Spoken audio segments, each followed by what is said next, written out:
ప్రజలారా వినరండి ఈ సత్య సువార్త, సర్వజనులారా కనరండి ప్రభు సత్య సువార్త. వినవచ్చిన ప్రియులకు విమోచన యేసు వార్త. ప్రభు అయిన యేసుక్రీస్తు వారి యొక్క నామంలో మరొకసారి మిమ్మల్ని అందరినీ ప్రేమతో ఈ సత్య సువార్త అనే కార్యక్రమానికి ఆహ్వానం తెలియజేస్తున్నాం. బాబా ఎక్కడ చూసినా బిజీ క్రిస్మస్ క్రిస్మస్ క్రిస్మస్. ఇంకో 2 రోజుల్లో మొత్తం ప్రపంచం అంతా జరుపుకునేటువంటి క్రిస్మస్ కార్యక్రమాన్ని మనం ఆనందంగా తిలకించబోతూ ఉన్నాం, ఆనందంగా అనుభవించబోతున్నాం. దేవుని యొక్క ఆశీర్వాదాన్ని మనం పొందుకొనబోతున్నాం. సో ఈ సమయంలో నేను మరొకసారి ఈ సత్య సువార్త కార్యక్రమాలను వీక్షిస్తున్నాం మీ అందరికీ నా తరపున, నా కుటుంబం తరపున, అందులో మా కుటుంబంలో చేర్చబడినటువంటి మనవడు ప్రభు మా కొరకు ఒక కుమారుని మనవడిగా అనుగ్రహించినాడు కనుక ఆ మనవడి తరపున, సంఘం తరపున ఈ సత్య సువార్త కార్యక్రమాన్ని వీక్షిస్తున్నాం మీ అందరికీ నా ప్రత్యేకమైనటువంటి వందనాలు, దీవెనలు. ప్రభు అయిన యేసుక్రీస్తు వారి నామంలో క్రిస్మస్ శుభాలు మీకు నేను తెలియజేసుకుంటూ ఉన్నాను. Thanks for your prayers. మీ ప్రార్థనల కొరకు మీకు నా అభినందనలు తెలియజేస్తున్నాను. చాలామంది మరి ఈ కార్యక్రమం కొరకు క్రిస్మస్ బహుమానంగా మీరు పంపించినటువంటి విధానాన్ని బట్టి, నేను వచ్చినప్పుడు నన్ను కలుసుకొని కొంతమంది ఇచ్చినటువంటి కానుకలు, క్రిస్మస్ కానుకలు బట్టి మరొకసారి మీ అందరికీ నా ప్రత్యేకమైనటువంటి దీవెనలు, ప్రభు నామంలో ఆశీస్సులు నేను మీకు తెలియజేసుకుంటూ ఉన్నాను. ఈరోజుని క్రిస్మస్ సందేశంగానే మరొక విషయాన్ని నేను మీతో పంచుకోవాలని ఆశపడుతున్నాను. అదేంటంటే what is the common thing between these 2 groups of people. మనకి గొర్రెల కాపర్లు ఉన్నారు, వాళ్ళకి ఈ సత్య సువార్త తెలియచేయబడినప్పుడు వాళ్ళు ఏం చేసి ఉన్నారు, అలాగనే జ్ఞానులైనటువంటి వాళ్ళు ఉన్నారు, జ్ఞానము కలిగినటువంటి వాళ్ళు యేసు ప్రభు అనేటువంటి ఒక రాజు పుట్టి ఉన్నాడు అనేటువంటి ఒక సత్యాన్ని వారు తెలుసుకున్నప్పుడు వారేం చేస్తున్నారు. వీరిద్దరి మధ్యలో ఉన్నటువంటి ఒక కామన్ థింగ్ ఏమై ఉంటుంది అని కనుక ప్రశ్న వేసుకుంటే మొదట వేరు విషయాలు. ఒకరేమో గొర్రెల కాపర్లు, బహుశా విద్యలేని పామర్లు అయినట్టు, మరొక వైపున జ్ఞానులు, మెండైన జ్ఞానం కలిగి తూర్పు దేశాల నుంచి వాళ్ళు బయలుదేరి వచ్చినటువంటి వాళ్ళు. కానీ ఈ 2 గుంపుల్లో కూడా కామన్ థింగ్ ఏమిటంటే చదువుకుందాం రండి. బైబిల్ గ్రంథంలో నుంచి ఆ వచనాన్ని నేను మీ కొరకు చదవాలని ఆశపడుతున్నాను.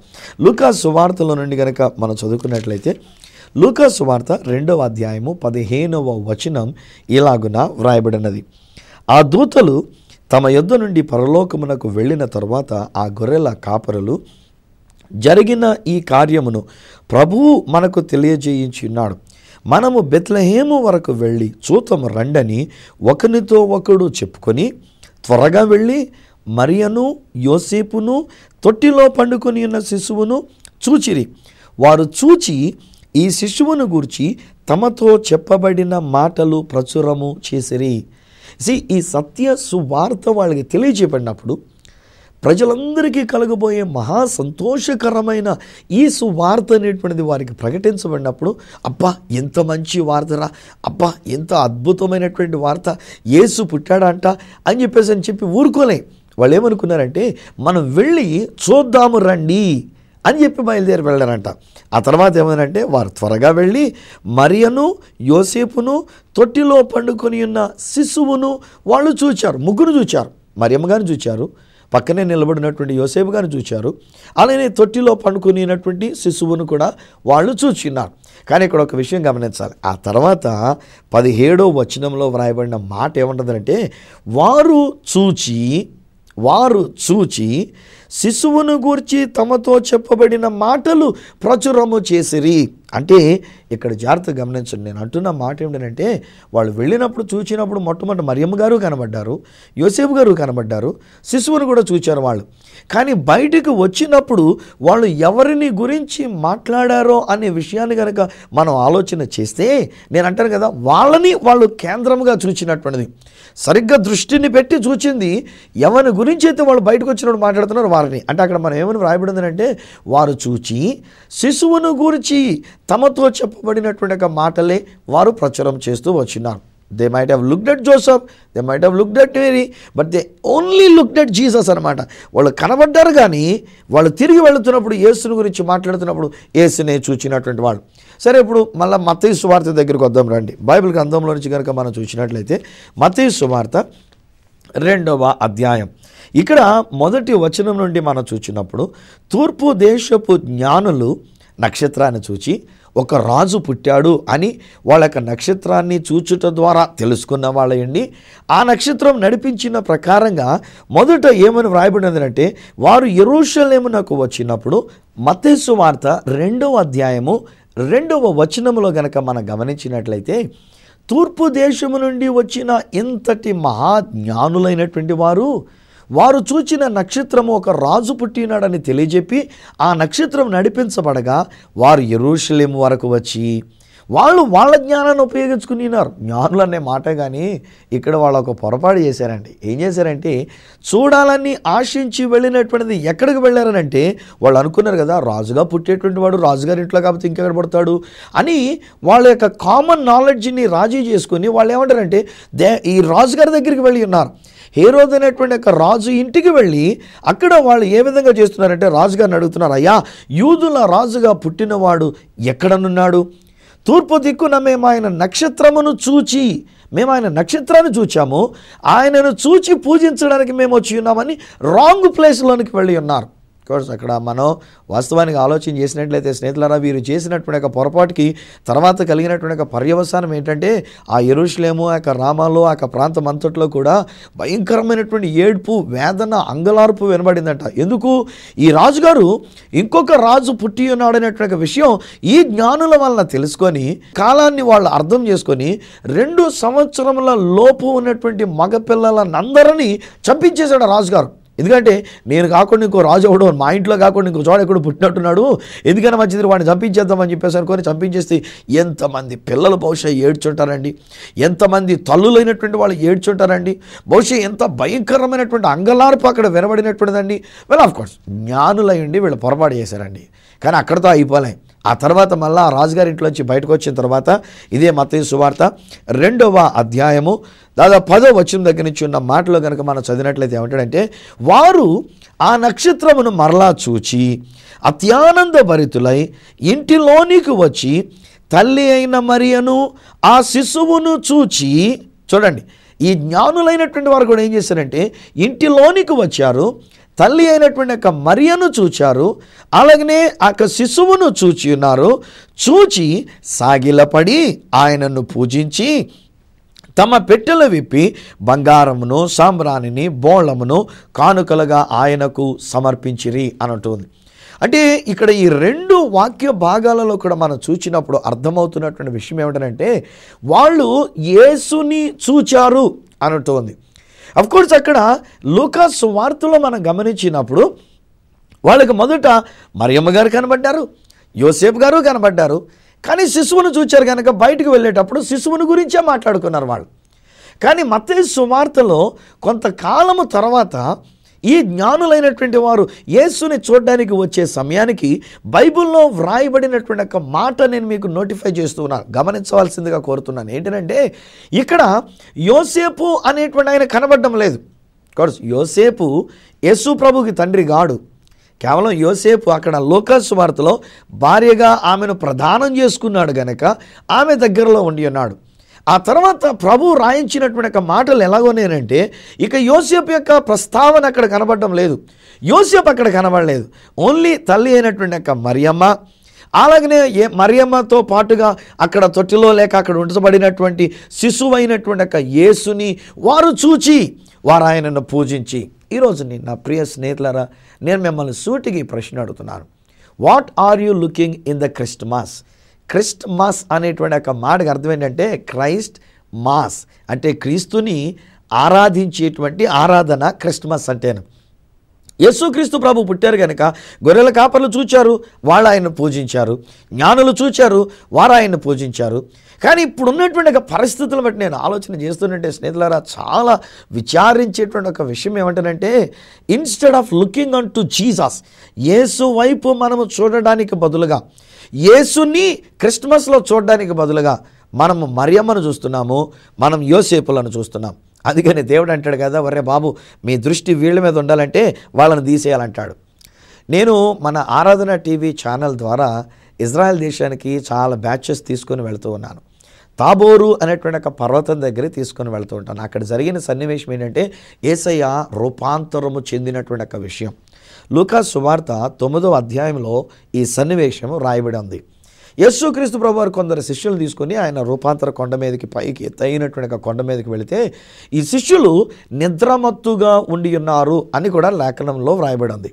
ఈలోగా అక్కడికి మోషే అనేటువంటి యొక్క ధర్మశాస్త్రము, ప్రవక్తలుగా ఏలియా అనేటువంటి యొక్క ప్రవక్తలకు సాదృశ్యమైనటువంటి ఏలియా, వీళ్ళిద్దరూ కూడా యేసు ప్రభుతో పాటు కనబడి వీళ్ళిద్దరూ సంభాషిస్తున్నారు. యేసు ప్రభు చేసేటువంటి యొక్క కార్యాన్ని గురించి, ఆయన ఈ లోకానికి రక్షకుడిగా వచ్చినాడు కనుక ఆయన చేయవలసినటువంటి విషయాల గురించి మాట్లాడుతున్నారు. నిద్ర మేలుకున్నటువంటి యొక్క పేతురు గారు అమాంతంగా చూసి ఒక మాట అంటున్నాడు. ఏమంటాడంటే, యేసయ్యా, వాట్ ఏ సీన్, ఎంత అద్భుతమైనటువంటి దృశ్యం ఇక్కడ మనకు కనబడుతోంది. మీతో పాటు మోషే గారు, యువతల ప్రక్కనే ఏలియా గారు, అబ్బబ్బా ఈ ముగ్గురు కలిసి ఎక్కడుంటే 3 పర్ణశాలలు కట్టుకొని ఎక్కడ ఉండిపోదాం యేసయ్యా అని చెప్పేసి అని అన్నాడు. అక్కడ సన్నివేశంలో చేయబడినటువంటి కార్యం ఏంటంటే, ఒక మేఘం వచ్చిందంట. ఆ మేఘం వారిని కమ్మి ఉన్నదంట. ఈలోగా ఒక స్వరం వినబడుతుంది. ఏమిటా స్వరం? దేవుడు మాట్లాడుతున్నటువంటి, తండ్రి అయిన దేవుడు చెప్తున్నటువంటి మాట ఏమిటంటే, ఈయన నా ప్రియమైన కుమారుడు, ఈయన మాట వినండి అని చెప్పేసి అని ఒక స్వరం వినబడింది. ఆ తర్వాత మళ్ళీ కళ్ళు తెరిచారు. ఈలోగా మేఘం మాయమైపోయింది. కళ్ళు తెరిచి చూడబోయేసరికి కల్లా దేవుని యొక్క వాక్యంలో అక్కడ వ్రాయబడిన మాట ఏమన్నదంటే, యేసు తప్ప మరెవరు వారికి కనబడలేదు. హాయ్ ఫ్రెండ్స్, ఎవరిని చూస్తున్నాం మనం? ఈ రోజుల్లో ఉన్నటువంటి క్రిస్మస్ కార్యక్రమాలని నేను గమనిస్తుంటే చాలా ఊర్లో, మీ ఊర్లో కూడాను కాదు, ఇప్పటికే జరిగిన క్రిస్మస్లో మనం ఏం చేస్తున్నామనంటే వేరే వేరే విషయాలు ఏవేవో మనం చూస్తూ ఉన్నాం. వేటినో మనం ఆలోచన చేసుకుంటున్నాం. బహుశా ఈరోజుని ఒక అంతర్జాతీయ ప్రసంగికులు అని చెప్పేసి అని ప్రసంగికుల వైపు చూస్తున్నామా? వాళ్ళని గురించి ఏర్పాట్లు చేసేటువంటి ఏర్పాట్లు మనం చూస్తున్నామా? వచ్చినటువంటి ప్రసంగికుని గురించి మాట్లాడియో, అంతర్జాతీయ ప్రసంగికుని మీద చూచియో, లేకపోతే ఒకవేళ అక్కడ ఉన్నటువంటి డెకరేషన్ చూచియో, లేదా అక్కడ చేసినటువంటి కొరియోగ్రఫీలో ఏ అమ్మాయి బాగా డ్యాన్స్ వేసింది, లేక ఏ అబ్బాయి బాగా డ్యాన్స్ వేసాడని ఇలాంటి విషయాల్లో చూచి వాటినే తిరిగి వెళుతున్నప్పుడు మీరు మాట్లాడుతున్నారు అని అంటే that you have miss the target of looking on to Jesus. Yesu వైపు చూచేటువంటి అసలైనటువంటి విషయం మనం మిస్ అయిపోయినటువంటిది. ఈరోజు నేను అంటాను కదా స్నేహితులారా, జ్ఞానులైనటువంటి వాళ్ళు అవ్వడానికి జ్ఞానులే, కానీ వాళ్ళకి జ్ఞానం ఏ విధంగా ఉపయోగించారు అని అంటే, అరే మనం ఎలాగోన కనుక మనం అక్కడికి వెళ్ళినప్పుడు రాజుగా పుట్టేటువంటి వాడు రాజుంట్లో కాకపోతే ఇంకెక్కడ పడతాడని రాజుగారి ఇంటిలోనికి వెళ్ళి ఉన్నారు. ఈరోజు నేను అంటాను, సెలబ్రిటీలు మనం చేసుకుంటూ ఉన్నాం కాదు. మన యొక్క క్రిస్మస్లో దేవుని యొక్క వాక్యాన్ని బోధించేటువంటి వారికి బదులు సెలబ్రిటీల కొరకు, రాజుల కొరకు, ఇలాంటి వారి కొరకు చూస్తున్నాం. సెలబ్రిటీలు మనం చూస్తున్నామా? ఆ మధ్యలో మనకి ఇదొకటి ఎక్కువ అవుతూ వచ్చింది. అదేమిటంటే, క్రిస్మస్ కార్యక్రమాలలో కూడా సినిమాకి సంబంధించినటువంటి వారిని తీసుకుని వచ్చి వాళ్ళ పేర్లు పెద్ద అక్షరాలతో అక్కడ వేస్తున్నారు. అయ్యో ఇదే విచారం అండి. వాళ్ళు నటన చేసేటువంటి వాళ్ళు, వారి నటన జీవితంలో, వారి నటనలో వారు జీవించి వారు అందులో చక్కగా జీవిస్తున్నటువంటి దానికి సంబంధించినటువంటి రీతిగా వారు ఉంటున్నటువంటిది. వాళ్ళని తీసుకుని వచ్చి వాళ్ళని పెద్ద పబ్లిసిటీ చేసి వాళ్ళ ఫోటోలు మనం అక్కడ పేపర్లలో, వాల్ పోస్టులలో మనం వేసి ఈ క్రిస్మస్కి ఫలానా వాళ్ళు వస్తున్నారంటే వచ్చే ప్రజలందరూ కూడా యేసును చూడడానికి వస్తారా, సెలబ్రిటీలను చూడడానికి వస్తారా? వాళ్ళు బయటికి వెళ్ళేటప్పుడు యేసును గురించి వారు మాట్లాడుతున్నారా, లేక సెలబ్రిటీల గురించి వారు మాట్లాడుతున్నారా? ఇది మనం చాలా జాగ్రత్తగా గమనించాలి. ఈరోజు ఈ క్రిస్మస్లో నేను అంటున్నటువంటి మాట, యేసుని చూడడానికి మనం ప్రయత్నం చేద్దాం, యేసునే పూజించడానికి మనం ప్రయత్నం చేద్దాం. యెషయా గ్రంథము 45వ అధ్యాయము 22వ వచనములో గనక మనం గమనించినట్లయితే అక్కడ ప్రవక్త ఎలాగనే సెలవిస్తున్నాడు, భూదిగంత నివాసులారా నా వైపు చూచి రక్షణ పొందండి, దేవుడును నేనే, మరి ఏ దేవుడును లేడు అని ఆ దేవాతి దేవుడు సెలవిచ్చినటువంటి మాట. స్నేహితులారా, ఆనాడు గొర్రెల కాపరికి చెప్పినటువంటి మాట ఏంటి? ప్రజలందరికీ కలగబోయే మహా సంతోషకరమైనటువంటి సువార్తమానం ఏంటిది? దావీదు పట్టణమందు రక్షకుడు మీ కొరకు పుట్టి ఉన్నాడు. రక్షకుడుగా యేసు ఈ లోకములో జన్మించినప్పుడు నేనంటాను, గొర్రెల కాపర్లు వెళ్ళి అఫ్కోర్స్ మరియమ్మ గారిని చూసినా, యోసేపు గారిని చూసినా అక్కడ వాళ్ళని కాదు వాళ్ళు గమనించింది, యేసుని గురించే వాళ్ళు చూచారు కనుక తిరిగి వెళుతున్నప్పుడు ఆ శిశువుని గురించే మాట్లాడుకున్నారు. జ్ఞానులైనటువంటి వారు వచ్చేసరికి యోసేపు అసలు ప్రస్తావన లేదు, అక్కడ మరియమ్మ గారి యొక్క ప్రస్తావన మాత్రమే కనబడుతోంది. కానీ వాళ్ళు కూడా ఆ శిశువుని గురించే వారు మాట్లాడుకుంటూ దేవుని కీర్తించుకుంటూ దేవుని గణపరుచుకుంటూ జ్ఞానులైనటువంటి వారు వెళ్ళినటువంటి ఒక విషయం. అక్కడ శిష్యులైనటువంటి వారు మోషేని ఏలియాను చూస్తే దేవుడు అంటాడు కదా, ఒరే బాబు ఈ మోషే ఏలియాలు కాదురా మీరు చూడవలసింది, ప్రవక్తలు కాదు, బోధకులు కాదు, అంతర్జాతీయ ప్రసంగికులు కాదు, పిలవబడ్డారని చెప్పేసి ప్రఖ్యాతి గడించినటువంటి ఒక బోధకులు కాదు. క్రిస్మస్లో చూడవలసింది యేసుని మాత్రమే, యేసు మాట మాత్రమే మనం వినాలి అని ఇది దేవుడు సెలవిస్తున్నటువంటి ఒక మాట. అందుకనే దేవుడు అంటాడు, నా వైపు చూడండి, మీరు రక్షణ పొందుకుంటారు. నేను అనుకుంటాను ఈ గొర్రెల కాపర్లు వెళ్ళి యేసును చూచారు కనుక చూచిన వెంటనే వాళ్ళకి రక్షణ కలిగినటువంటిదండి. అలానే జ్ఞానులైనటువంటి వారు యేసును చూచినారు కనుక హేరోదు రాజు ఒకవేళ ఏ విధంగా వీళ్ళ విషయంలో అసభ్యంగా ప్రవర్తించాలని చూచినప్పటికీ హేరోదు రాజు నుంచి అలాగే అక్కడ ఉన్నటువంటి పరిస్థితుల నుంచి వారు రక్షింపబడినటువంటి వారై తిరిగి వారి వారి యొక్క ప్రాంతాలకి ఆ జ్ఞానులైనటువంటి వారు వెళ్ళినట్లుగా కదా దేవుని యొక్క వాక్యాన్ని బట్టి మనం చూస్తున్నాం. ఈ విషయానికి వస్తే మరొకటి 2 విషయాలను నేను మీకు జ్ఞాపకం చేస్తాను. వెల్ ఆఫ్ కోర్స్ ఇది క్రిస్మస్ సీజన్, నేను కాదనట్లేదు, కానీ మరికొన్ని రోజుల్లోనే మరికొన్ని నెలల్లోనే యేసు ప్రభువు చనిపోయినటువంటి ఒక విషయాలను మనం జ్ఞాపకం చేసుకుంటే లూకా సువార్తలోని 23వ అధ్యాయంలో మనకు కనబడుతున్నటువంటి ఒక మాటలు ఏంటంటే యేసుక్రీస్తు ప్రభు వారు సిలువ వేయబడినప్పుడు ఆయనతో పాటు 2 నేరస్తులైనటువంటి వారు కూడా ఆయనతో పాటు సిలువ వేయబడ్డారు. వారు నేరస్తులు. వారిలో ఒకడు యేసుని దూషించుచు, యేసు వైపు చూచి అని లేదండి అక్కడ, ఒకడు యేసుని దూషించుచు అంటాడు కదా, నీవు క్రీస్తు కదా, నువ్వు క్రీస్తు అయితే నిన్ను రక్షించుకొని మమ్మల్ని కూడా రక్షించవచ్చు కదా, ఎందుకీ శ్రమలు మనకి, ఎందుకీ కష్టాలు అనేటువంటి రీతిగా వాడు మాట్లాడాడు. అప్పుడు ప్రక్కనున్న వేరొక దొంగ వాడిని చూచి వాడిని గద్దించి అంటాడు, ఒరే నీకు బుద్ధి లేదంటరా, నువ్వు అలాంటి మాట మాట్లాడుతున్నావు, నీవు నేను మనం చేసిన ఈ తప్పులకి మనం చేసిన పాపాలకి మనకు తగిన శిక్ష ఫలముగా మనం అనుభవిస్తున్నారా, మనం కాసేపులో చచ్చిపోతాం, కానీ ఈయన ఏ పాపము చేయనటువంటి వాడరా, అలాంటి ఆయన గురించి నువ్వు అలా మాట్లాడతావేంటి అని చెప్పి దేవుని యొక్క వాక్యం ఏంటంటే వాడు యేసు వైపు చూచి, యేసుని చూచి, అబ్బా ఎంత అద్భుతమైనటువంటి మాట అండి. The moment he looked at Jesus, ఎప్పుడైతే ఆ సిలువలో వేలాడుతున్నటువంటి యేసు వైపు చూచాడో ఒక మాట అన్నాడు, యేసు నీవు నీ రాజ్యంతో వచ్చినప్పుడు నన్ను జ్ఞాపకం చేసుకో అనేటువంటి రీతిగా ఒక మాట చెప్పాడు. వెంటనే చూడండి యేసు ప్రభు పలికినటువంటి ఒక మాట, వాడు వాస్తవానికి వాడు తప్పిదాన్ని బట్టి వాడు పాపాన్ని బట్టి వాడు సస్తున్నాడు, కాసేపటికి చచ్చిపోతాడు, వాడు చావకపోతే వాళ్ళు కాళ్ళు ఎరగొడి చంపేస్తారు కాసేపటికి. వాడు చేసినటువంటి పనికి ప్రతిఫలమైనటువంటిది వాడు అనుభవించడానికి సిద్ధంగా ఉండి ఉన్నాడు. కానీ యేసయ్య అంటాడు కదా, నేడే, వా ఎంత అద్భుతమైనటువంటి మాట అండి, నేడు నీవు నాతో కూడా పరదైసులో ఉందువు అనేటువంటి ఒక అద్భుతమైన మాట యేసయ్య ఆ వ్యక్తితో మాట్లాడు. ఇక వాడు దిగెళ్ళి బాప్తిసం తీసుకునే టైం కూడా లేదు, వాడు దిగెళ్ళి వాడు పాపాలు ఒప్పుకోవడానికి వాళ్ళ దగ్గరికి వెళ్ళి వీళ్ళ దగ్గరికి వెళ్ళి అవి చేసి నీ చేశానని చెప్పుకోవడానికి కూడా వాడికి టైం లేదు. కానీ ఎప్పుడైతే వాడు యేసు వైపు చూచాడో స్నేహితులారా, అద్భుతం, రక్షణ అనేటువంటిది వాడు అనుభవించినాడు. ఈరోజు నేను చెప్తాను స్నేహితులారా, ఈ క్రిస్మస్లో ఎవరిని చూస్తున్నాం? అఫ్కోర్స్ ఈరోజు నేను టీవీలో కూడా ఒకవేళ చూస్తుంటే మనం చూసేటువంటిది ఒక్కొక్కసారి బోధకులమైనటువంటి మా వైపు మేము ఎలాంటి డ్రెస్సులు వేసుకున్నాము, మేము ఎలాగైనా కనబడుతున్నాము, ఎంత చక్కగా ఉండి ఉన్నాము. ఈరోజు ఏంటంటే స్నేహితులారా, ప్రతి ప్రసంగంలో ప్రతి దైవజనురాలు మాట్లాడేటువంటి మాటల్లో యేసుని మనం చూడాలి. ఆయనే మనకు రక్షకుడుగా ఈ లోకంలోనికి వచ్చాడు మన కొరకు. 2000 సంవత్సరాల క్రితం మనల్ని రక్షించడానికి ఆయన జన్మించాడు. ఆయనను మనం చూస్తే చాలండి. బైబిల్లో మరొక విషయం జ్ఞాపకం, లూకా సువార్తలోని 19వ అధ్యాయంలో పొట్టివాడైనటువంటి ఒక జక్కయ్య జీవితాన్ని కనుక మనం చూస్తే, మొదట జక్కయ్య యేసు ప్రభుని చూడాలని ఆశపడ్డాడు. కానీ ఆ ఊర్లో వాళ్ళందరికీ వాడంటే గిట్టదు కనుక ఈ జక్కయ్య పాపినట్టుగా దొంగోడు అన్నట్టుగా మన దగ్గర దోచుకున్నాడు రా బాబు అని చెప్పేసి అని వారి మీద కాస్త కోపం ఆయాసం కలిగినటువంటి వారే ఎవరు చూడనివ్వలేదంట, యేసు ప్రభుని చూడడానికి అవకాశం ఇవ్వలేదంట. అప్పుడు ఈ జక్కయ్య ఏం చేశాడంటే గబగబా ముందుకు వెళ్ళి ఒక మేడి చెట్టు ఎక్కి ఆ చెట్టు మీద కూర్చొని యేసు ప్రభువును చూడాలని చెప్పేసి అని ఆశపడి ఉన్నాడు.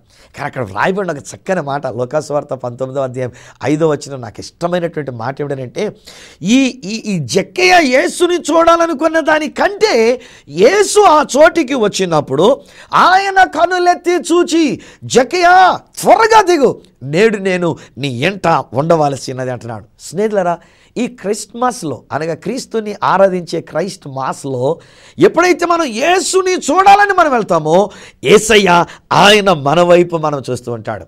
మా మనవడు పుట్టాడు నవంబర్ 21వ తారీఖున. పుట్టిన వెంటనే నేను అక్కడే ఉన్నా, వెంటనే మళ్ళీ బయలుదేరి నేను హైదరాబాద్కి మీటింగ్స్కి వెళ్ళాలి. సో ఎదురు చూస్తూ ఉన్నా, పుట్టిన వెంటనే నేను ప్రార్థన చేసి వెళ్ళాలని. ఈలోగా ఆ బిడ్డను తీసుకొని వచ్చిన వెంటనే నా చేతిలో పెట్టారు. కడుపులో నుంచి అలా బయటకు వచ్చిన వెంటనే ఆ తువాలు వాటిలో చుట్టి నా దగ్గర తీసుకొని వచ్చిన నేను ఎత్తుకుంటే వాడు ఎంత చక్కగా పెద్ద కళ్ళు చేసి వాడు నా వైపు చూస్తుంటే అందరూ ఆశ్చర్యపడారే, ఇప్పుడు పుట్టినవాడు ఎంత కళ్ళు తెరిచి అలా చూస్తున్నాడు చూడండి పిల్లవాడు అని చెప్పేసి అని నేను అనుకుంటాను. ఆఫ్టర్ ఆల్ నా మనవడిగా ఉండినటువంటి ఆ పిల్లగాడు అప్పుడుగప్పుడు పుట్టిన క్షణాల్లోనే వాడు కళ్ళు తెరిచి అలా చూడగలిగినప్పుడు నేనంటాను, యేసయ్య నిన్ను చూడటం లేదా? నిన్ను చూస్తున్నాడు, నీ పరిస్థితిని చూస్తున్నాడు, నీ కష్టాన్ని చూస్తున్నాడు. అబ్బో, ఇలా చెప్పుకుంటూ వెళ్తే ఎంత అద్భుతమైన విషయాలు నా జ్ఞాపకానికి వస్తున్నాయి. ఒకరోజు నేను దేవాలయంలో అనేక మంది కూర్చుంటే ఆ కూర్చున్న వారిలో నుండి యేసు ఒక ఆమెను చూచి ఆమెను రమ్మని పిలిచాడంట. నేను అనుకుంటాను, చూసినప్పుడు ఏం జరిగింది, ఎలా అర్థం చేసుకున్నాడు ఆయన? ఆమె నడుము వంగిపోయినటువంటి విషయం కూర్చున్నప్పుడు ఎవరికి తెలుస్తుందండి? కానీ యేసు చూపుల్లో నీ అంతరంగ విషయాలు తెలుసు. హే ఫ్రెండ్, బహుశా ఈరోజు నీవు కూడా అలా కృంగిపోయిన స్థితిలో ఉన్నావు కాదు, వంగిపోయిన స్థితిలో ఉన్నావు కాదు, నీవు కూడా జీవితంలో తల వంచుకున్నటువంటి పరిస్థితుల్లో ఉండి ఉన్నావు కాదు. ఈరోజు నేను చెప్తున్నా, నీవు ఒకవేళ తలెత్తుకొని టీవీ కార్యక్రమం చూడకపోయినా ప్రభు నిన్ను చూస్తూ ఉన్నాడు. ఒకరోజు నీ యేసయ్య అరణ్య ప్రదేశానికి ఒంటరిగా వెళితే అనేక మంది జనసమూహం ఆయన వెతుక్కుంటూ వెళ్ళారంట. అప్పుడు యేసు వారందరినీ చూచి వారి మీద కనికర్రపడి వారి దగ్గరికి వచ్చి వారిలో రోగుల్ని ఎలా స్వస్థపరిచాను. ఇసి whenever God looks at you, మనము యేసును చూడాలని క్రిస్మస్ చేయడానికి వచ్చి ఈ క్రిస్మస్లో యేసును చూస్తున్నట్టే నీవు చూచిన దానికంటే అతీతంగా దేవుడు నీ హృదయాంతరంగంలోనే చూస్తున్నాడు, నీ జీవితంలోనికి చూస్తున్నాడు, నీ హృదయంలో ఉన్న వేదన చూస్తున్నాడు, నీకున్న వ్యాధిని చూస్తున్నాడు, నీకున్న పరిస్థితిని చూస్తున్నాడు. ఆయన నీ కొరకు అద్భుతాన్ని చేయడానికి, నిన్ను రక్షించడానికే ఆయన నిన్ను వెతుక్కుంటూ వచ్చినాడు. అందుకనే ఆ జక్కేని గురించి మాట అంటాడు, నశించిన దానిని లేక నశించిపోతున్న వారిని వెదకి రక్షించడానికే రక్షకుడుగా, మనిషి కుమారుడుగా ఆయన ఈ లోకంలోనికి వచ్చినాడు. స్నేహితులారా, యేసు రక్షకుడు. ఆయన వైపు చూచినప్పుడు ఎవరైనా సరే, నువ్వు క్రైస్తవులు కావచ్చు, క్రైస్తవేతలు కావచ్చు, ఈ రోజుని ఎవరైనా సరే, ఎప్పుడైతే మనం ఆ యేసు వైపు మనం చూస్తున్నామో స్నేహితులారా, అప్పుడు ఆయన నిన్ను రక్షిస్తాడు, నీకు స్వర్గాన్ని ఇస్తాడు. బైబిల్లో ఇంకొక మాట నేను మీకు జ్ఞాపకం చేస్తున్నాను. యోహాను సువార్త 3వ అధ్యాయం 14-15 వచనాల్లో ప్రభువైన యేసుక్రీస్తు వారు సెలవిస్తే ఏమంటారంటే, అరణ్యములో మోషే సర్పమును ఎలాగూ ఎత్తెనో అలాగే మనుష్య కుమారుడు కూడా ఎత్తబడవలను, అందరూ నిత్య జీవం పొందుకొనడానికి అన్నట్టుగా మనుష్య కుమారుడు ఎత్తబడవలను. ఏం జరిగిందండి అక్కడ?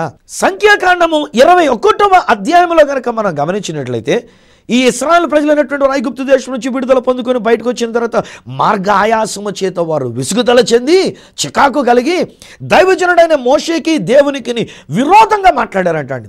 స్నేహితులారా, ఈరోజు నేను చెప్తున్నాను, క్రైస్ట్ మాస్లో ఎవరికి విరోధంగా నువ్వు మాట్లాడొద్దు. మరి ముఖ్యంగా దైవజనులకు విరోధంగా నువ్వు మాట్లాడొద్దు. ఏది ఏమైనా సరే, ఒకవేళ వారి విషయంలో ఏదన్నా లోపం ఉన్నప్పటికైనా సరే, ఒకవేళ అనుకున్న టైంకి దైవజనుడు రాలేదు, కలవరపడి ఆయన తిట్టొద్దు ఏమాత్రం కూడా. ఒకవేళ నీకు మాట ఇచ్చి ఆయన రాలేకపోయాడు, కలవరపడి తిట్టొద్దు వాళ్ళని ఏమాత్రం కూడా. మీ చర్చిలో ఉన్నటువంటి పాస్టర్ గారి మీద కోపపడవద్దు ఏమాత్రం కూడా. ఎందుకంటే అది పాపం.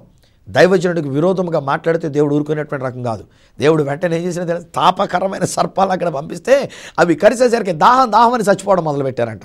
అప్పుడు వీళ్ళు పశ్చాత్తాపంలో మళ్ళీ వీరి దగ్గరికి వచ్చి, మోషే గారి దగ్గరికి వచ్చి, అయ్యా మేము నువ్వు దేవునికి విరోధంగా మాట్లాడి మేము పాపం చేసాం, మమ్మల్ని క్షమించు బాబా, యేసయ్యకి ప్రార్థన చేయమని చెప్పేసి పరిగెత్తుకుంటూ వచ్చారు క్రిస్మస్ రోజున వచ్చినట్టుగానే. సో అప్పుడు మళ్ళీ మోషే గారు దేవుడు ప్రార్థన చేస్తే దేవుడు ఏమంటాడు, నాకు మారబెడితే ఏముంది కానీ ఒక ఎత్తడి సర్పాన్ని చేయి, దానిని పైకంటే ఎత్తి నిలబెట్టు, వాళ్ళు చూసినప్పుడు వాళ్ళే బాగుపడతారని చెప్పేసి అంటే ఎత్తడి సర్పం చేశారు. ఈసారి పాము చేత కరవబడినటువంటి వాడు నిదానించి ఎప్పుడైతే వారి యొక్క పాముని ఎత్తడి సర్పాన్ని వారు చూస్తున్నారో వాళ్ళు బ్రతికారు. అక్కడ దేవుని యొక్క వాక్యం అంటుంది, నిదానించి చూచుట వలన ఇశ్రాయేలు ప్రజలైనటువంటి వారు బ్రతికారు. ఇప్పుడు యేసుప్రభు ఏమన్నాడంటే, అలాగే మనుష్య కుమారుడు కూడా శిలువ మ్రాను మీదకి ఎక్కినప్పుడు, అంతే కదా నేను చెప్పాను ఇందాక, ఆ దొంగ యేసు ప్రభుతో పాటు వేలాడుతున్న దొంగ వాడు వాస్తవానికి వాడికి చచ్చిపోవాలి.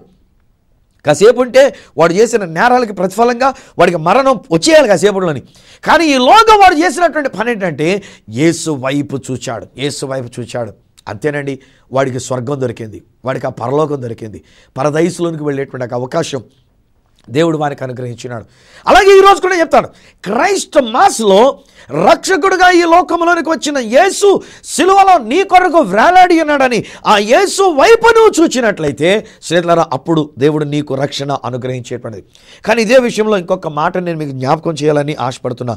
రాజులు 2వ గ్రంథము 18వ అధ్యాయం 4వ వచనంలో కనుక మనం గమనించినట్లయితే అక్కడ ఏం జరిగిందంటే, హోషియా అనేటువంటి ఒక రాజు ఇశ్రాయేలీల యొక్క మధ్యలో ఉండినటువంటి దేవతా స్తంభములన్నింటినీ పడగొట్టి, ఆ తర్వాత అక్కడ రాయబడిన మాట ఏంటంటే, వారి యొక్క ఇత్తడి మోషే చేయించిన ఇత్తడి సర్పమును చిన్నభిన్నములుగా చేశాను అని ఉంటుంది. ఎందుకంట ఈ ఇశ్రాయేలు ప్రజలైనటువంటి వారు ఆ ఇత్తడి సర్పాన్ని నెహుష్టాను అని పేరు పెట్టి దానిని పూజించడం మొదలుపెట్టారు. నేను అందుకే ముందే చెప్పాను స్నేహితులారా, వారు మరియా యోసేపులను చూచినప్పటికీ శిశువుని గురించే మాట్లాడారు గొర్రెల కాపర్లు. ఆ యొక్క జ్ఞానులైనటువంటి వారు మరియమ్మ గారిని చూచినప్పటికీ శిశువుని గురించే వారు పూజ చేసి వారు అక్కడి నుంచి వెళ్ళి ఉన్నారు. యేసు ప్రభుతో పాటు మోషే, ఏలియాలైనటువంటి అంతర్జాతీయ ప్రసంగికులైనటువంటి వాళ్ళు, ధర్మశాస్త్రోపదేశకులైనటువంటి వారు వచ్చినప్పటికీ వాళ్ళు మాట్లాడుతున్నట్టే మేఘం వచ్చి వాళ్ళిద్దరిని తీసేసింది. ఒట్టి యేసు ప్రభువును మాత్రమే ఇక్కడ కనబరిచింది. ఈరోజు నేను అంటాను, ఆ ఎత్తడి సర్పము కాదు మనకు కావాల్సింది, వాక్యాన్ని బోధించే బోధకుడు కాదు మనం చూడవలసింది, అంతర్జాతీయ ప్రసంగికులు కాదు మనం చూడవలసింది, లేక రాజులని రాజకీయ నాయకులైనటువంటి వారిని కాదు మనం చూడవలసింది, డెకరేషన్ కాదు మనం చూడవలసింది, కొరియోగ్రఫీని కాదు మనం చూడవలసింది, మరి ఏ ఇతరమైన విషయాలు కాదు మనం చూడవలసింది.